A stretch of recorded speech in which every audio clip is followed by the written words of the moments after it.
Hello friends, welcome back to my channel. আশা করি আপনারা সবাই ভালো আছেন। আপনাদের দয়ায় আমিও ভালো আছি। আজকে একটি নিয়ে চলে এসেছি আপনাদের কাছে সহজ রেসিপি নিয়ে। কোনো চালের গুঁড়োর ঝামেলা ছাড়াই সুজি দিয়ে আপনি বানিয়ে ফেলতে পারবেন এরকম সুন্দর ভাপা পিঠা। আমি এই ভাপা পিঠা বানানোর জন্য নিয়ে নিয়েছি দুটো স্টিলের গ্লাস। আপনারা স্টিলের গ্লাসই ব্যবহার করবেন। তাহলে চলুন দেখা যাক। প্রথমে আমি নিয়ে নিয়েছি নারকেল। নারকেলটাকে এবার আমি ভেঙে নেব। একে একে নারকেলগুলো আমি ফাটিয়ে নিচ্ছি। কে কে নারকেলের জল খেতে ভালোবাসেন আমাকে কমেন্ট করে জানাবেন। আমাকে খুব ভালো লাগে নারকেলের জল খেতে। এবার চলুন নারকেলটাকে আস্তে আস্তে কুড়ে নেওয়া যাক।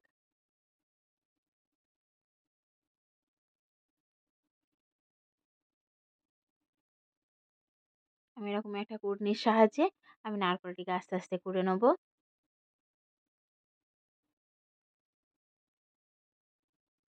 এখানে আমরা নারকেলটা কুড়া হয়ে গেছে।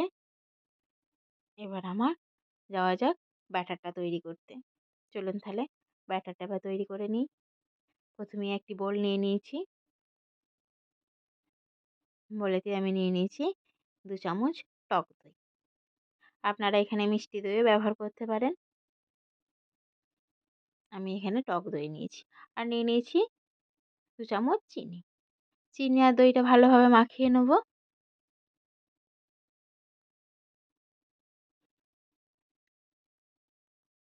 দেখুন আমার চিনি আর দইটা ভালোভাবে মাখানো হয়ে গেছে। এই পর্যায়ে দিয়ে দেবো স্বাদ মতো লবণ। লবণটাকেও আবার ভালো করে মাখিয়ে নেব। এবার দিয়ে দেবো এই কাঁচের বাটির 1 বাটি সুজি। এবার ভালো করে আমি দইয়ের সাথে সুজিটাকে মাখিয়ে নেব। এখানে আমি টক দই ব্যবহার করেছি বলে দুধ ব্যবহার করিনি। তাই অল্প অল্প জল দিয়ে আমি ব্যাটারটা তৈরি করে নেব। আপনারা যদি দইয়ের পরিবর্তে দুধও ব্যবহার করতে পারেন। আমি এখানে দই দিয়েছি বলে আমি আর দুধ এখানে ব্যবহার করলাম না। এবার অল্প অল্প জল দিয়ে আমি ব্যাটারটা তৈরি করে নিয়েছি। এবার এখানে দিয়ে দিলাম কিছু পরিমাণে বেকিং পাউডার। আপনারা এখানে বেকিং সোডাও ব্যবহার করতে পারেন।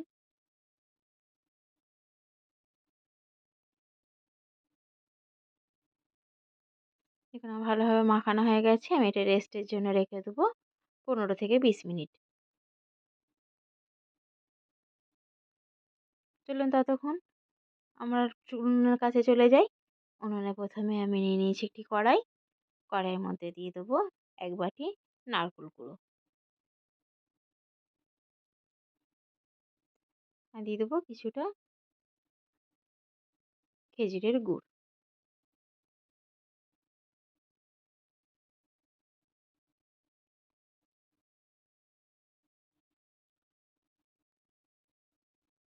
নারকেলটার সাথে ভালোভাবে খেজুরের গুড়টা আমরা মিশিয়ে নেব। দেখুন আমার মাখানো হয়ে গেছে।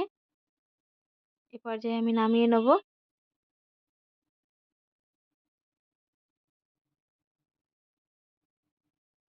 চলুন ব্যাটারটাকে দেখা যাক।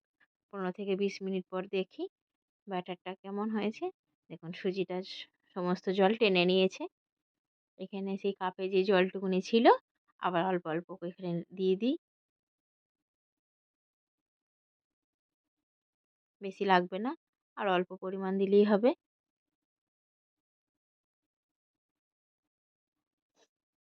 আমি সেই মাখানোর পর 3 চামচ মতো জল ব্যবহার করেছি।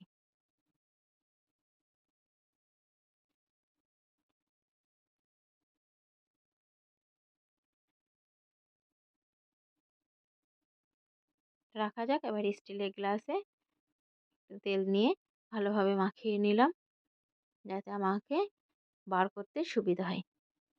স্টিলের গ্লাসটার গায়ে লেগে যাবে না। আমি সুন্দরভাবে দুটো গ্লাসে মাখিয়ে নিয়েছি। এবার আস্তে আস্তে বাটারটা দিয়ে দেবো।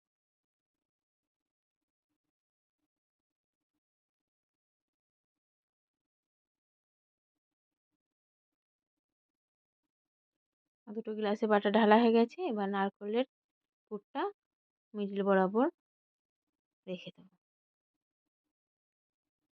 দেখুন আমি এখানে অর্ধেক নিয়েছি, কারণ এটা ফাঁপবে। সুজিটা ফেঁপে ডবল হয়ে যাবে। এখানে আমি বেশি অর্ধেক করে রেখে দিয়েছি। এবার চলুন কড়াইয়ে একটু জল দিয়ে ওগুলো গ্লাস দুটো বসিয়ে দেবো।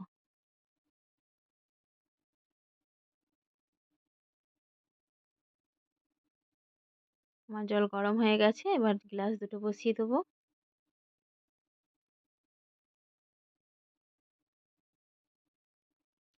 ঢাকা দিয়ে দিলাম। 15 থেকে 20 মিনিট পর আমি ঢাকাটা খুলবো। আমার 15 থেকে 20 মিনিট হয়ে গেছে। এবার ঢাকাটা খুলে দেখি কত সুন্দর আমার গ্লাস পিঠাগুলো রেডি হয়ে গেছে। গ্লাস পিঠাটা বানাতে কেমন লাগলো আমাকে লাইক, শেয়ার এবং কমেন্ট করে জানাবেন, এবং পাশে থাকবেন। পাশে থাকার জন্য সাবস্ক্রাইব করবেন এবং বেল আইকনটি বাজিয়ে দেবেন। তো সবার আগে আমার রেসিপিটা আপনাদের কাছে পৌঁছে যাবে। আজ এই পর্যন্তই।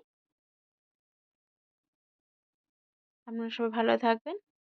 আল্লাহ হাফিজ।